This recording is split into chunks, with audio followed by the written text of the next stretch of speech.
बात कराना भाई। हाँ यार था थोड़ा 2 मिनट बस पूछना है कहाँ है बस। किससे कराना है? अरे भाई है यार मेरा। हाँ। आज आया लखनऊ तो शेड्यूल में। वैसे तो गाइस ये 1090 चौराहा का यहाँ का लोकेशन कुछ इस तरह है। और ये भाई कुछ कह रहे थे अभी। और देख सकते हो यहाँ पर जो ब्लू लाइन दिख रही है, अभी ये ट्रैफिक इतनी लगी हुई है, शायद देख सकते हो आप। यहाँ का लोकेशन कुछ इस तरह है।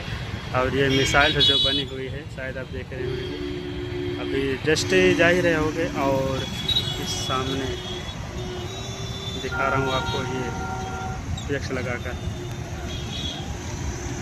तो गाइस देख सकते हो, गाइस यहाँ का ट्रैफिक छोड़ नहीं गया है। और या फूल का स्टेचू जो आप दिख रहा है शायद ये काफ़ी प्रसिद्ध है भाई। जो बड़े क्रिएटर आते हैं यहाँ पर ये फूल का स्टेचू पर वीडियो जरूर बनाते हैं। और यहाँ का लोकेशन जैसा है, ट्रैफिक ख़त्म हो गई है।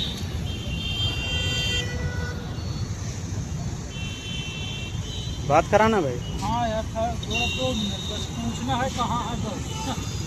किससे कराना है? अरे भाई है यार मेरा। हाँ। आज आया लखनऊ तो शेड्यूल में छोड़ दिया।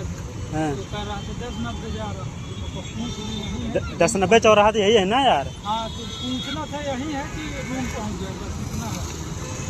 गाइस भाई का काम हो चुका है। भाई का जो है जो भी लखनऊ में आया था वो यहाँ खो गया था, इसलिए भाई बोल रहे थे बात करा दिए भाई। चलो गाइस फिर काफ़ी समय हो चुका, हम चलते हैं घर को। और यहाँ का लोकेशन देख सकते हो भाई। तो गाइस शाम ज़्यादा हो चुकी है यार, और इस समय में अभी यहीं पर खड़ा हूँ। देख सकते हो यहाँ पर ट्रैफिक कितना है, देख सकते हो भाई।